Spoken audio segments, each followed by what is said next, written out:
An article is something that sections out the content of an HTML document.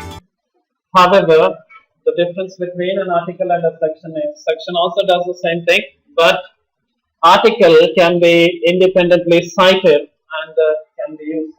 So if you want the piece of information or a block of information to be cited and to be used by the others so that somebody can bookmark it and then read the content, then you go for the article. Both the things does the same thing. The article also has a heading as well as the content inside it. The section also has the same thing, but when we say it's a section, we usually don't mean to say that somebody is going to quote that particular section and come back to that section. Okay? You can have section inside a section, article inside a section, and in the other way around, you can have a section within an article, article within an article. However, there is one small thing. If you have an article that is inside other article, then the inner article must be related to the content of the outer article. So if you have, even though if you look at the definition that says article is a self-contained composition. So that means to say that it is not dependent on the other things. However, if you nest an article, if you place an article inside the other article, you must say to it that the article that is there inside it is related to the article that surrounds it. So that is one entry, and you may find that it is a bit difficult to understand the document. This is meant, or this is created by an expert, the people with a lot of knowledge on the HTML, and they have come up with this particular model. So when you look at these particular things, you may say that what great effect will it have? Just imagine somebody has to pass through all the document and somebody has to index all those documents and then allow the others, rest of the world to query on them. They are going to find it too difficult to index your content. That's the reason you are supposed to go with this particular model. Now, you may ask one question: what will happen if I put a section? What will happen if I put an article? Will the form change? Will the content change? The answer is no. This is just the schematic representation of this structure. You are not showing the format, you are showing only the structure. You just show that these contents are there within your document so that any user agent or the search engine will be able to detect the content easily and index it. Now let's go to the next one, that is the aside. The aside usually comes to the other side. If you have read the magazine, most of the time you will see those asides. So within the magazine you have an article and somewhere you will see a small other colored block that has the blog quote, or they may have some related article which is part of the given article or a section. You may have a larger section here. Some part of this section, the full quote of it will be shown as a sidebar. Some interesting thing.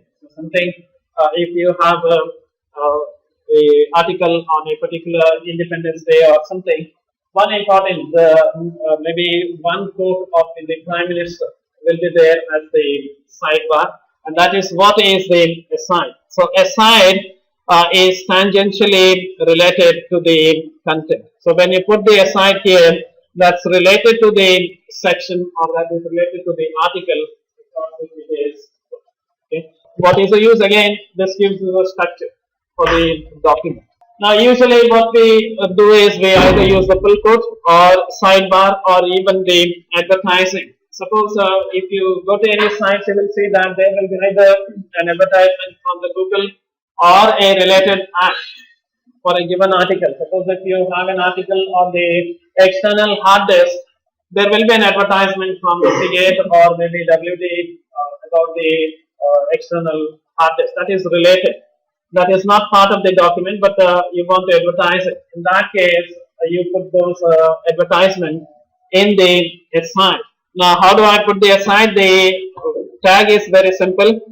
you start an article, and within the article you say that this part of it is the site, and to do that, just put it inside the site and it's not. Okay.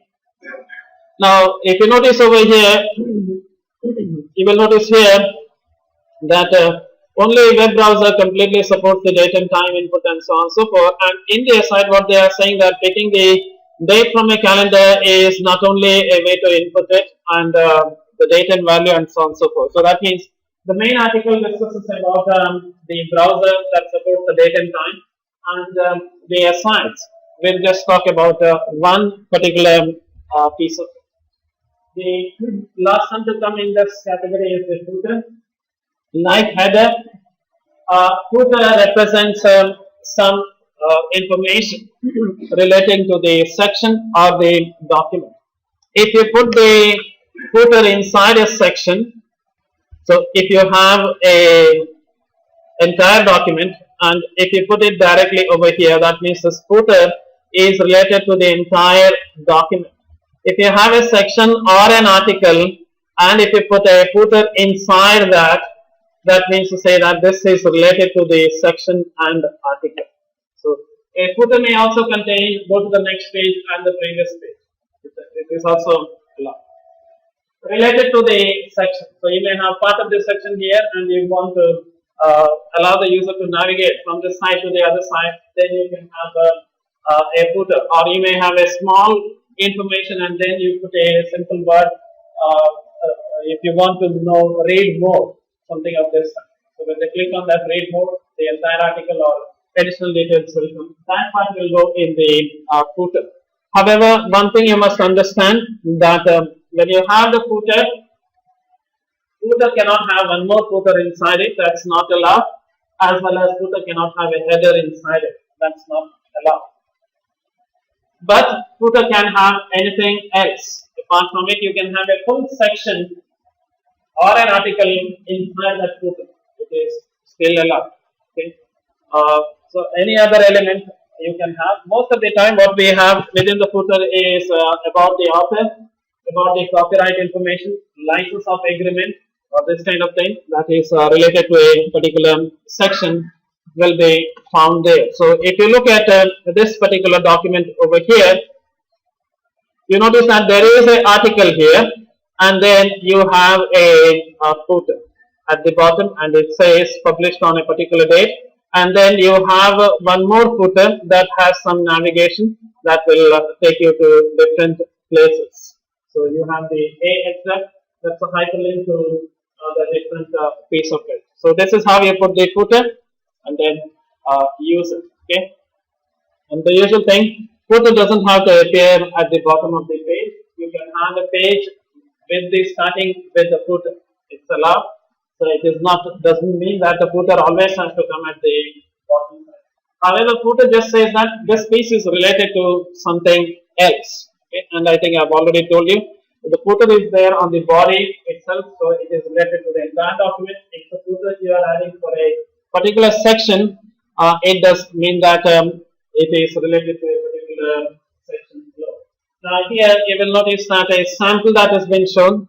You have a header. This will be a header for the entire document. You have a footer that is this footer will be there for the entire document, and you will also notice that a header may also have a logo or some other image inside it. And usually you have a navigation bar that is the main navigation. Then you will have an article within the document. You will have a section of the article and a full quote that is shown in the SI. So this is the general structure that you have. This is the usual structure that you find in blogs. Okay. So the reason why most of the things are related to blog is because of this Web 2. The concept of Web 2 is it's not just the authors who are publishing the pages or not the web designers. It is the ordinary people. You have Amitabh, you have Prime Minister, you have Chief Minister. Everybody writes on their blog, and some people are crazy about it and they read them. Okay. When I say it doesn't mean that they are crazy. Sometimes they have good information inside it. maybe a developer has a blog and he's explaining a new way of writing the code and so on and so forth. And the search engine wants to index that. It's going to be a very difficult task if it is not written according to a proper structure. And that's the reason they have put it in that particular structure. Just to tell you how the things have ended up. In the olden days, we had the same structure. Things have not changed. What we have in the olden days was there was a header, there was a footer, and there was a sidebar with the different things. This is for exclusively for a blog, different posts within the blog. People used to use the div with the ID to identify the different pieces. Now that has changed, and now what we have is this. The header has to be mentioned with the header tag, the nav with the nav tag, footer and article. You notice that there is one other piece there, a section with an ID. So you can put an ID for the section. Doesn't mean that you can just write a section like that. Okay. And you notice that section contains article. Why the section contain article is whenever somebody posts a within a blog, that can be independently cited by somebody else. You can say that on this page, Amitabh has said something. So you don't have. If I want to know, maybe when there was an attack on Mumbai by the terrorists, on that day Amitabh has written a blog about how he was feeling on that day and so on. People quote that. Now, just to know what was the situation that he was going through, I don't have to read the entire blog of Amitabh. I can just go to that particular post and then read it. So, that means to say that this particular piece or this particular blog or this particular post can be independently cited. So, I can just bookmark that and use it in my site. That is why it is taken as an article. If it was a section, it's not possible. Sections are not usually meant for bookmarking, whereas the articles are meant for doing it. So how do we do it? You start with the header. You write the heading section here. You start. You can put a footer for an article, and then start with one more article, and so on and so forth. It is how you put the content. Now, this is the general side. You don't have to know about it, but I'm just giving you an idea how the things are being represented. Now, every site will have, usually there will be a header section, there will be different articles which are there, and there will be a footer section. Okay, so this is the general structure. You have the header, you have the main content area, you have a sidebar, and you will have a footer. Now, this is not a default or de facto that you have to follow it, but this is the general structure, and this is how you represent it. So you start with the header, and you notice over here there is a div that has been put. It is allowed. This doesn't mean that divs are discouraged. You can put it. Now, what's the difference between the section, article, and the div? Div is also sectioning, but it is more generalized version of sectioning. Div can be used for anything, to section out anything, not specific. So when you use the div, the web search engine will not be able to detect what you really intended to say.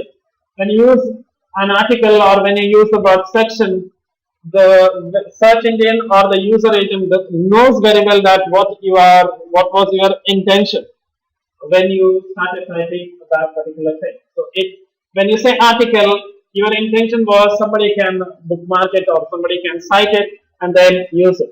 When you say it's a section, your intention is it is some piece of information, but you don't expect somebody to cite that particular piece of information. And you notice over here, you have a side here, maybe for this article and for the other article, and the end you have the footer. Okay, we will see how to do that thing in the lab. Let's go to the other section that we were using most heavily, and that is the CSS. So let's quickly go through the CSS and some part within the CSS. As usual, I'm not going to go through the entire thing. Today we are going to just say what is CSS and how to use the rules within it. You have already used the CSS, so it's not going to be something.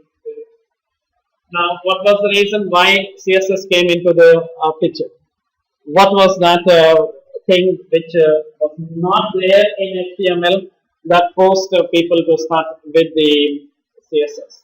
The problem was when the HTML was designed, people were only interested in the content, not the formatting. So when you use this h1 tag, even though or h2 tag or something of this type, you just meant to say that even though you were using it, I don't know whether you were, when you use it in your BC or BSc, somebody actually told you which one has to be used. Remember, when you use the H1, in the olden days, H1 should be there only once. You're not supposed to repeat H1. You start repeating H1 again and again, that means to say that you are going to confuse the search engine altogether. H1 is supposed to come only once. There is a meaning for using it. Inside H1, if you want to have this subsection, it is supposed to be H2 and so on. There was some semantic that people were following. However, how to display H1? What is the size of the font that need to be used? That was not specified. So people just said that main heading has to be shown in the H1. Subheading has to be shown in the H2. Section heading has to be shown in H3. How do you show it? It's up to the browser. So browser will show the content. So what was the problem is, every browser came up with their own implementation. So some of them, the heading H1 appeared very large, in the others it was very small, and so on and so forth. So the people who were designers were definitely not happy with it, because the page looked different in different browser, and in some browser the page looked very ugly, and they wanted to format the content. However, the team from HTML said that we are not going to entertain that particular thing. But later they said, okay, we will give you some tags which you can slightly format it. But the problem then, it so happened is there were too many things to be taken care of when people started formatting the things. And things went beyond their control altogether. And then they said that we are not going to bother about formatting, let somebody else take care of the formatting. Okay, and that's the reason why the CSS came into picture. So the CSS is meant for something else. Now, what's the full form of the CSS? You already know by now. It's a cascading style sheets. Okay, what does it do? It describes the presentation of the document. It's not the content. It's not the structure. It's the presentation. So its work is to show the content in a formatted way. So if you create a page and if you want to structure that page according to a particular format, then for structuring use HTML. For showing it in a beautiful way, use CSS. Don't get confused with it. Now, CSS is not just meant for HTML, it is meant for structuring any language that can be written in the form of a markup. So any markup language, you can associate it with the CSS. One of the such markup language is the XHTML as well as the XML. Even though XML has its own style sheets, but the concept is same. So you have a markup and you want to format the markup, you use the CSS. What's the advantage of using the CSS? Using CSS, you can separate the structure from the representation. So otherwise what will happen is, the representation or the format will also come along with the tag, and it's going to confuse each and every one, and the people will immediately get confused with it. So let's look at a general page over here. So whenever you create a page, you first look at the content, how the things has to be structured, what has to be shown. That is the HTML. HTML says which content you need to show. How do you present it? That is given by the CSS. How does this page behave? That is, when you click on it, when you drag on, when you move the mouse on it, or when you do something with it, what is the behavior of this page? That is decided by the JavaScript. So all three things are related together. HTML is like the skeleton, and the presentation is the other flesh that you have, and the way in which it acts. That is what is the JavaScript together. So what is done? I'm not going to go to the JavaScript as of now.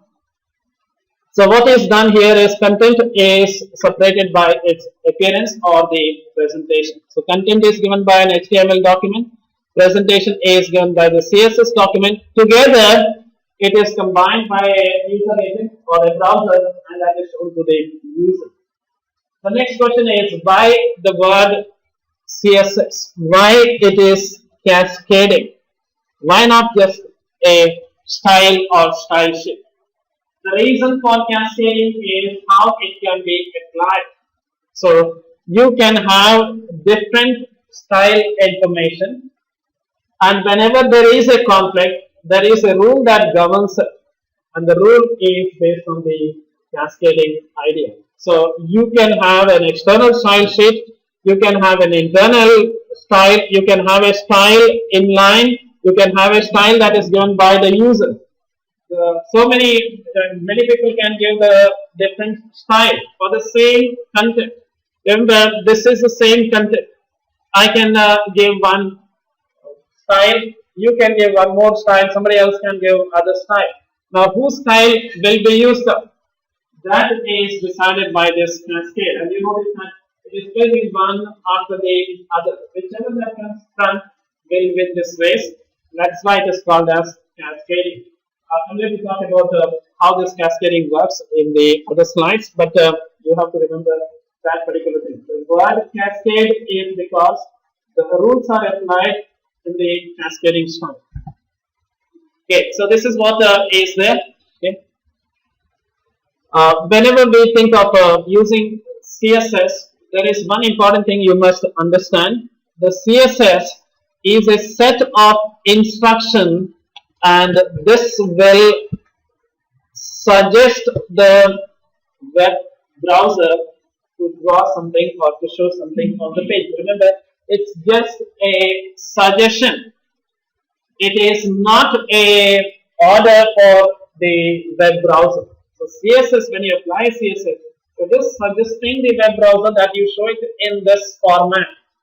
You cannot force a browser to show the content of CSS. However, almost all browsers today will support the CSS, and even though this is a suggestion, they will obey the suggestion and they will format the content according to the set of rules that are specified in the CSS. Now let's look at a brief history. I'm not going to go in depth into what happened then because we are not a history major students. So it started in the 1996 with the version 1.0, and what was added there was the IDs class, which you are already familiar in the CSS was introduced. Later, in the 2.0 version, they have this absolute and relative, that is floating idea, as well as they have this z axis, that is if you want to show one above the other, we are going to see that thing. That is z index was introduced.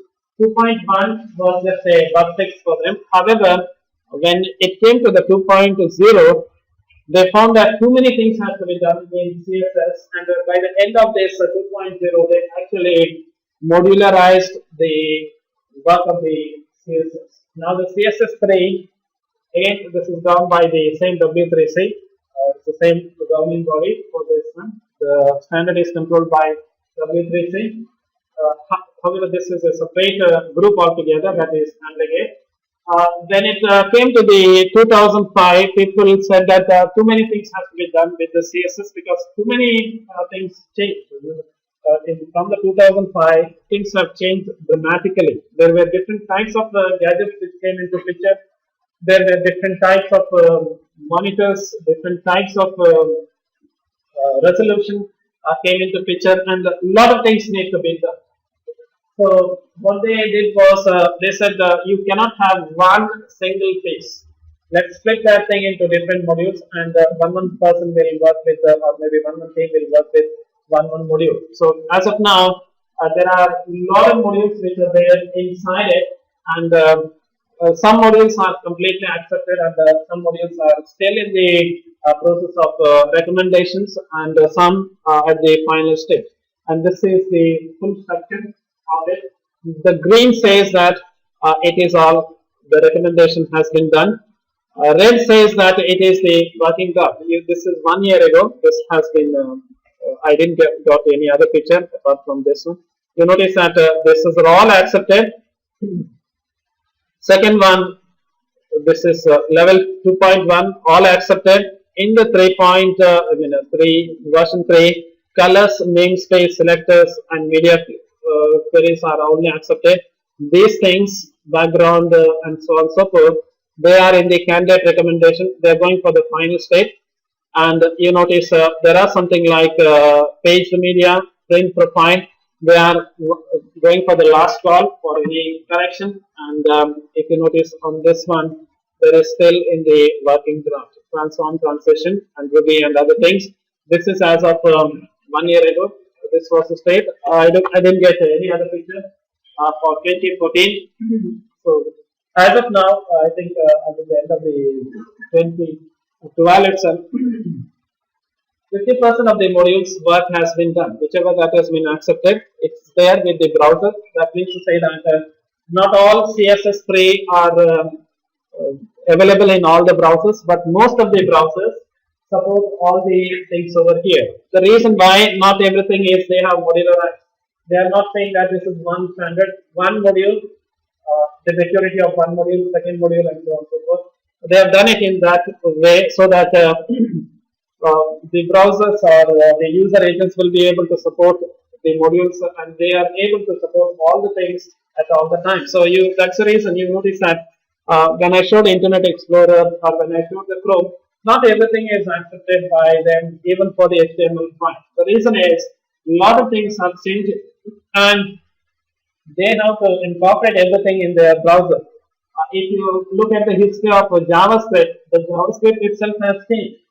So the people who are designing this web browser, the Chrome, the Firefox, or the Internet Explorer or Safari, they have to be in compliance with almost all recommendations. So it becomes difficult for them to put everything and show it in one shot. That's the reason you find that some people excel in CSS3, some lag behind, but they are leading in HTML5 and so on and so forth. Okay? But overall, Chrome is performing at its best. The reason is the WebKit. It's doing wonderful, and many people like this browser because of its support to the HTML5 as well as CSS3. That does not mean that people are not using Internet Explorer. However, as of now, Internet Explorer is slightly lagging behind the others, but they are excelling in some other things. One is going behind, others are using it. Why did I tell you that? Is whenever you design this HTML5 or CSS3 based application, must be very careful, and you must know very well that these are going to be supported by all the browsers. If they are not supported, your application will look very messy when it is shown on the unsupported browsers. Now let's look at what is there in CSS. Again, if you want to go through the spec, it is w3c.org and search for the CSS specification. You will get the entire specification. Now let's go to the style sheet. What is there in this style sheet? Style sheet contains number of rules inside it. And what is a rule? Rule is a statement within the style sheet that describes how the things have to look like. So you take one element, how it should look like. So you are just giving the formatting for a given element, and each rule contains a selector, a property, and a value. For example, H1 is a selector. So you are saying that how the H1 should look like. So you take one tag H1, and then you say in H1 which things you are going to change. In this case, I'm changing the font size and how it has to be changed. You specify the value. So you have a rule. The rule starts with the selector. There is an open curly bracket, and it ends with the curly bracket. And in between them, you have a property and you have a value. You can have more than one selector. and you can have more than one property value pair. So here you notice there are more than one selectors, and all the selectors, if you have more than one, they have to be separated by a comma. Okay, and if you have more than one property value, that is property value pair, they have to be separated by a semicolon. So every property, remember the last one doesn't have to have a terminator, that is semicolon, it's allowed. Uh, so the last one there is no need to put a semicolon, but whenever I write it, I usually put the semicolon even for that because some of the browsers don't like that thing. So let's look at the first one. First example, wherein we have more than one property value, and you notice that I have a tag body that is a selector, and this is the entire thing is a rule, and here I have a property and value. You notice a strange thing here. There is more than one value that is applied for this particular property. So you have 1, 1, 1. What's the meaning of saying Tahoma, Arial, and answer it? If Tahoma is not there, if that font is not there, go for Arial. If it is not there, go for answer it. So it doesn't mean that all of them are applied. So on the client side, if they don't have the first font, go to the second font. If they don't have the second font, go for the third font and then try to display. What if they don't have all these three fonts? Then smash back to the browser and ask the browser what default font it has. Then it's going to show the content. Now this full piece that is written, any one of the piece, either this or the other one, this is called as a declaration. So this piece, any block starting from the property value pair, this is called as a declaration. That's the declaration block. So rule contains a number of declarations, and each declaration has a property value pair. Okay, so that is what is the meaning of saying it. Okay. Selectors may have a simple HTML tags, or you can have the other one. We are going to talk about it. And there are a lot of selectors which are available, and that's the reason it is not being shown out there. So let's look at the guidelines, how to use the selectors. So let's start with the one, and this could be a question. Explain the guidelines of using the rules in CSS. So there are some 6 guidelines there, how to go about it. The first one is every statement must have a selector and a declaration section. So there must be a selector followed by a declaration, and the declaration is a combination of property and a value pair, and it must be placed within the curly bracket. The next one is declaration is one or more properties separated by a semicolon. Now, even though you may say, okay, that's obvious one, they never said that it has to be written in the second line. So that's a very important thing. The spec does not say that you have to put a line separation between one and the other. Spec says that the property and the value must be separated by a colon, and one declaration must be separated by the other declaration by a semicolon. Then why do we put the line break? This is easier for us to read. Okay? So the machine does not expect you to put a semicolon. If you don't put a semicolon, you put it in all in one line, it's going to work fine, because the separation between one declaration and the other declaration is the semicolon. The next one is each property has a property name followed by a colon and then the property value. So there is each property has a name of the property followed by a colon and there is a value. Guidelines are very simple, and you don't have to mug up this thing. You know it, you have been using it. Now there are different types of values that can be given for a particular property. That does not mean that a property can take anything and everything. Property have a specific type of values that can only be supplied, and if you supply a wrong value, this is not going to work. One of the things that you have already seen is the color. If you take a color, lot of possibilities are there. You can have so many, all the website colors can be shown, 256 colors can be shown over there. It's going to work fine, but in the color you can say 12 points or something, which doesn't make a sense.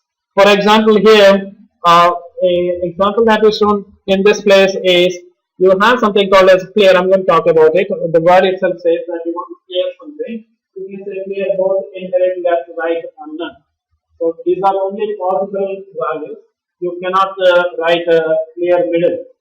That word is not allowed there. That value is not allowed there. And if you are using Dreamweaver or for that matter any of the IDs will help you out with the possible values. You don't have to mug up them except for the examination.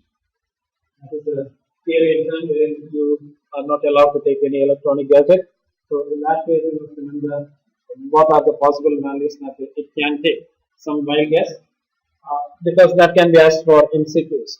Let's go to the next one, and that is the sometime properties can take number of values, and like in the case of font, and in that case, each of them must be separated by a comma. So, for example, font family can be Arial, Verdana, and Sans serif. So, you are separating them by a comma. If there is more than one value, it is separated by a comma, and if there is a space in between the values, you can put a double quotes here. For example, times, space, new, space, Roman is there. You can put it in the double quotes. Okay. Next one is sometimes the values will have a unit as well as the actual value, like a point size and other things. You are not supposed to put a space between the value and the unit. For example, font size can be 30 pixel. It can be 12 points, it can be 120%, it can be 1 M. I'm going to talk about what does this M and the pixel, you know very well, means altogether. That's not a pixel, it's a pico value. I'll talk about it in the other classes. What does that mean? However, as of now, the guideline says that if you have a unit of measurement, you are not supposed to put a space between the unit of measurement like this one and the actual value. This part is the actual value, the other one is the unit. Okay.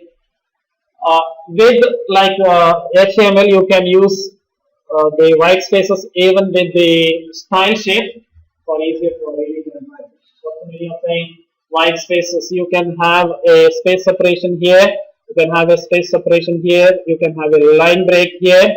Like HTML, when you write the code, you can have that one so that you can easily read them, but that will not be shown as it is to the user. Like an HTML, when you put an enter in the code, the browser will not automatically take the content to the next line. Even though when you type the code, when you put the HTML tag, when you press enter, the ID shows that okay, this is in the next line, but that is only for your reference. For the browser, you have to put either paragraph tag or either any block tag or a break to get it to the next one. Let's go to the cascading part, and I've told you what the meaning of saying cascading. I know you are already familiar. The styles, there can be more than one style that is applicable for a given element. So, if you take a H1 tag, you may say that H1 tag is 12 points. The browser may have a default as 14 points. Whose values it is going to take? That depends on the cascading rule.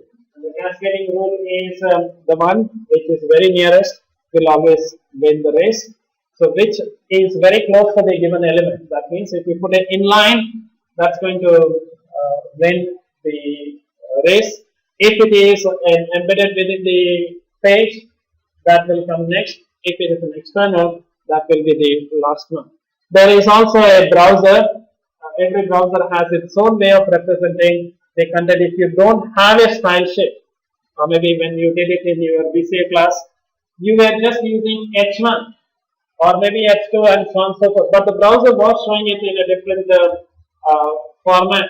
How did it get that format? Every browser comes out with its own style sheet. If you don't apply a style sheet, it assumes its default styles and it's going to apply it. However, anytime you can override it by supplying your own style sheet and asking the browser not to use its style.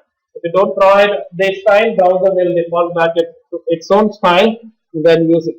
So every CSS has a priority, and this prioritizing is called as cascading. More about it as we start doing it. I'm not going to waste my time in telling you which one will win. You can do that experiment to figure out which one is going to win, and when you see the same is relevant. Okay, so it's like telling you many things about it and then confusing you. In the lab, I actually shown you once. We will do it many times how the things will affect and so on. Okay, let's go to the next one, and that is the format for creating the style sheet. Now you can have one selector. That means one selector and using one selector and multiple declaration, one selector and one declaration, one selector with multiple declaration, multiple selectors with one declaration. What's the meaning of saying multiple selectors? So I have H1, H2, H3. All of them I want it to be in red color. In a one shot, I am writing everything. So instead of writing H1, I am red color, H2, I am red color. In one shot, I can write everything. So separation. Next one is the what we call it as contained. So in other words, we say it is a nested. So here, when you put a space here, it means to say that this M is contained inside the paragraph. So if you find an M tag inside a paragraph tag, then apply the blue color. If the M is outside the paragraph, so M is not contained within the paragraph, then don't apply it. So this rule is applied only for that. More about it in the other slides. So whenever you think of applying the style, you always remember the inheritance. Now, if you look at any HTML document for that matter, the general HTML document will contain, we start with HTML. Inside that, you have two sections. One is the head. I'm not going to close it. You have head and slash head. Okay. Then you have the body, and inside the body you can have anything. Okay. You notice this structure. You start with the head. You start with the HTML. HTML contains the head. Head may contain a tag called as title, and then there is a body, and within the body you can have many things. So you notice that there is an inheritance. The top one is the HTML, and then it splits up. Now when you apply the style, you must always understand that if you apply a style to this element, the style automatically is inherited by the other element. So that means to say that if I go to this body and if I tell the font color is red, every H1, H2, P and anything, whatever that contains the text automatically gets the color as red. It is just inherited by the text that surrounds it. So what's the advantage there is you don't have to go to individual pieces and then make the changes. Now what if I want this thing to come in blue color? In that case, go here and apply a new style. So wherever you want and change, you go to that tag and change. So that's the advantage. You go to a root and you set some standard information. If you want a specific, go to that element and apply the specific style.